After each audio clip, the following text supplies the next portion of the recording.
Assalamualaikum. Assalamualaikum warahmatullahi wabarakatuh. Perkenalkan, nama saya anak kandang saya dari kelas SI 03 dengan NIM 2312 9897. Oke, untuk tugas UTS hari ini saya diminta untuk mereview sebuah jurnal, dan saya mengangkat sebuah jurnal yang berjudul Sistem Rekomendasi Penelusuran Buku Berbasis Konten Based Filtering dengan Pembuatan TFRF, dan sudah terakreditasi Jurnal Sistemasi Simula 3 dengan dosen pengampu Bu Erni Seniawati. Oke, untuk latar belakang sendiri, pencarian buku pada perpustakaan digital seringkali masih menghasilkan temuan yang kurang relevan, meskipun dengan kata kunci yang dimasukkan dengan penggunaan memiliki keterkaitan langsung dengan dokumen yang diharapkan. Untuk latar belakang, terus jelaskan cara algoritma yang dipilih. Untuk algoritma yang dipilih, saya ada 6 jurnal yang saya review. Dari pertama itu pengumpulan dataset, data extraction dengan contoh SQL itu select, ID, title, author, terus description, kategori, from, book, where, language, ID.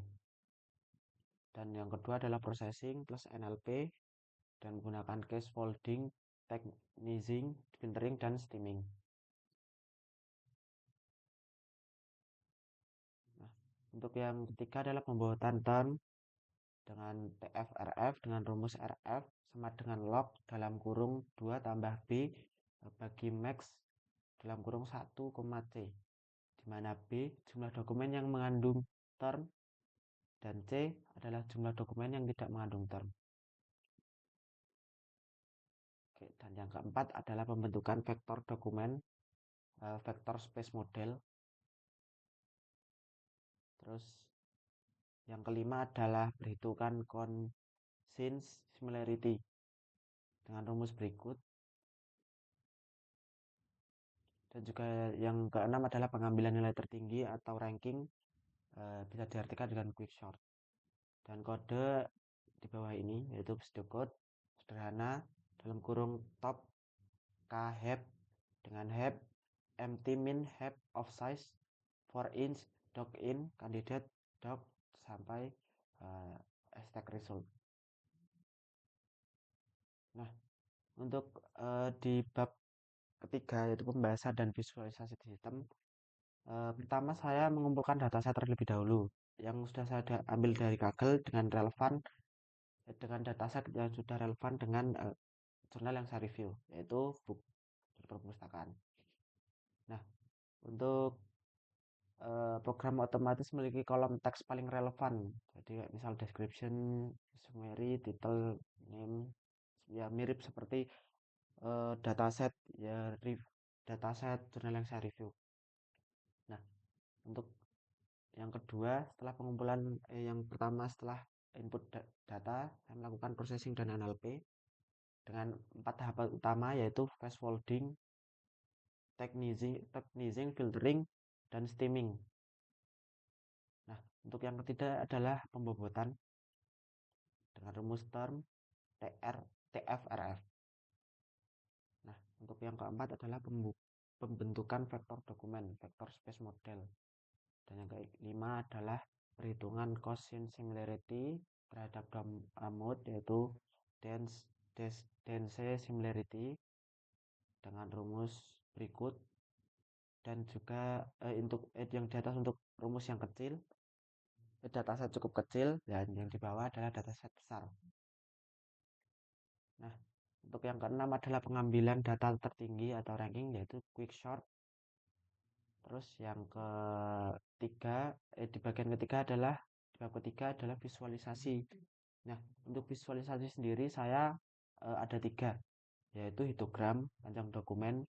Terus yang kedua ada top 20 term berdasarkan bobot TRFF. Terus yang ketiga adalah conscience similarity heatmap. Nah, untuk yang pertama, jadi number token yaitu panjang histogram panjang dokumen menunjukkan distribusi jumlah token di setiap dokumen, berguna untuk melihat apakah dataset seimbang atau tidak. Jadi untuk pembacaannya bisa dilihat eh,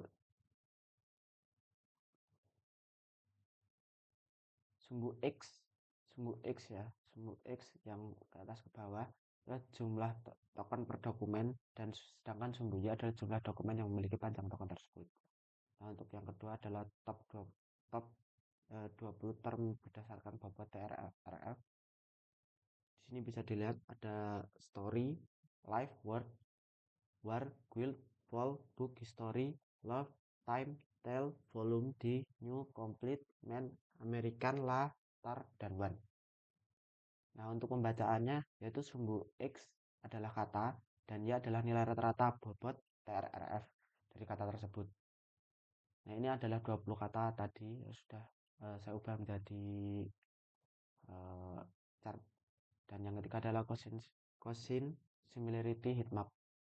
Heatmap dari heatmap N kali N untuk 150 pertama, yaitu warna terang 150 dokumen pertama dataset saya. Jika warna terang dokumen itu mirip, dan jika warna gelap dokumen itu berbeda. Dan ini hasil dari processing yang sudah saya lakukan di uh, Google Colab.